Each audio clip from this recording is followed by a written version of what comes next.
Assalamualaikum warahmatullahi wabarakatuh. Perkenalkan, saya Erlinda Ika Fitrayana dari kelas 3F D4 Manajemen Pemasaran Politeknik Negeri Malang. I'm in trouble, I'm an addict, I'm addicted to this girl. She's got my heart tied in a knot and my stomach in a whirl, but even worse.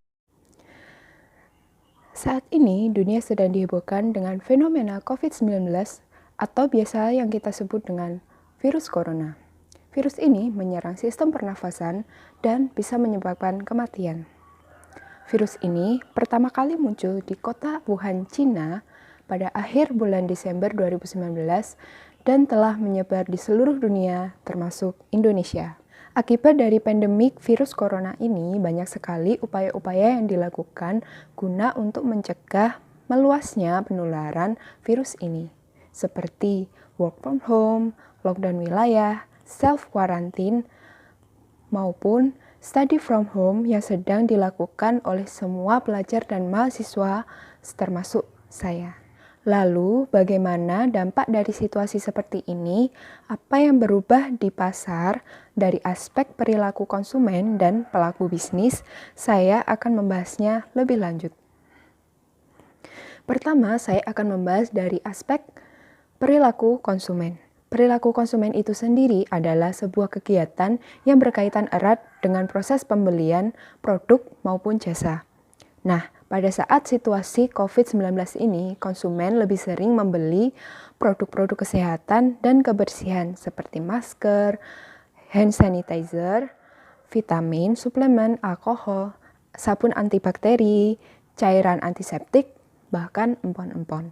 Saking banyaknya kebutuhan dan naiknya permintaan dari konsumen terhadap produk-produk kesehatan dan kebersihan, maka semakin sedikit pula stok-stok barang di toko.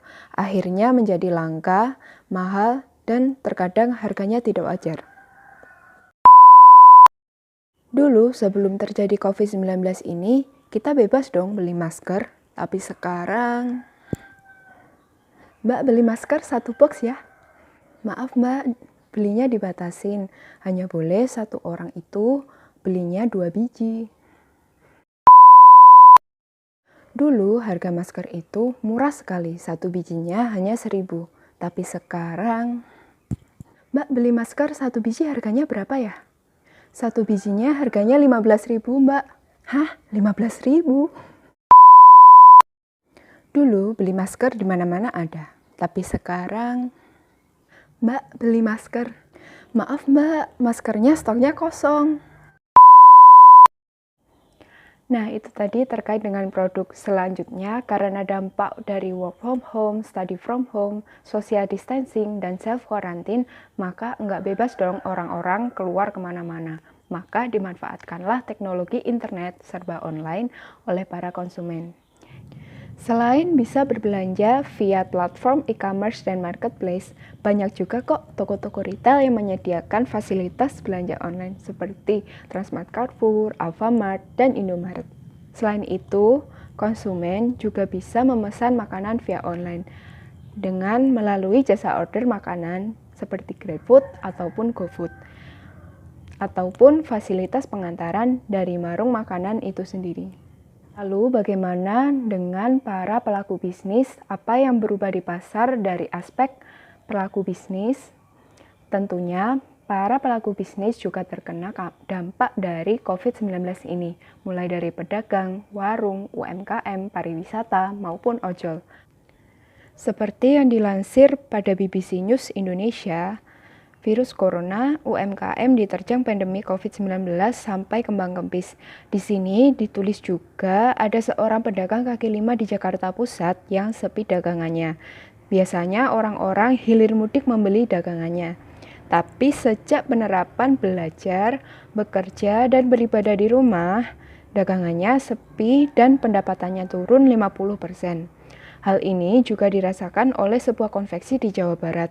Usahanya juga terpukul karena pelanggan mulai mengurangi pemesanannya. Ia juga memerlukan bahan baku import, ditambah juga saat ini rupiah sedang melemah, bahkan sampai pertanggal 7 April 2020, $1 sama dengan Rp16.394. Hal ini menyebabkan pelaku konveksi tersebut bingung terhadap penetapan harga yang akan ia jual ke konsumen. Selain itu, juga jika pendapatannya turun, maka akan kebingungan dengan biaya gaji yang akan diberikan kepada karyawannya. Tak hanya itu juga, perusahaan transportasi online bahkan terkena imbas dari COVID-19 ini, seperti Grab dan Gojek.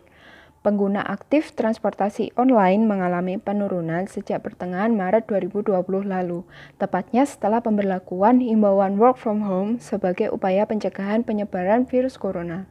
Seperti yang dilansir pada situs katadata.id, orderan ojek online anjlok sampai 50%, khususnya pada jam sibuk dan malam hari.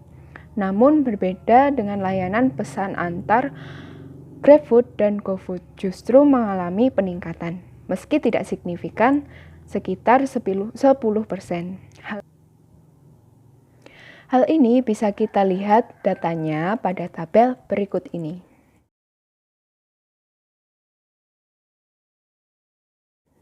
Selain itu, COVID-19 juga berdampak pada pelaku bisnis sektor pariwisata, seperti travel agent, hotel, dan pemandu wisata. Karena ada anjuran social distancing, self quarantine, tentu saja orang-orang memilih di rumah aja. Tidak mau jalan-jalan apalagi traveling. Dengan begitu, pengunjung turis lokal maupun mancanegara mengalami penurunan yang sangat drastis. Selain pelaku bisnis pada sektor pariwisata, pada sektor entertain seperti bioskop, tempat karaoke, juga mengalami penurunan. Lalu dengan situasi seperti ini, apa yang saya lakukan jika saya sebagai pelaku bisnis? Yang saya lakukan sebagai pelaku bisnis jika saya bergerak di bidang restoran makanan adalah saya akan mencoba mengubah pola bisnis saya yang semula offline, saya ubah menjadi bisnis online dan bekerja sama dengan platform GrabFood atau Gojek maupun menggunakan kurir dari restoran makanan saya sendiri agar bisnis saya tetap berjalan dan konsumen bisa tetap membeli di rumah tanpa harus datang ke restoran saya. Untuk pelaku bisnis e-commerce, sementara saya juga akan mencoba menjual barang-barang yang sedang dibutuhkan para konsumen seperti sekarang, seperti masker, hand sanitizer, vitamin dan suplemen, dan tentunya masih dengan harga batas yang wajar. Dan juga obat tradisional seperti empon-empon. Menurut saya, dengan saya mengubah bisnis, setidaknya saya bisa bertahan terhadap situasi yang sekarang.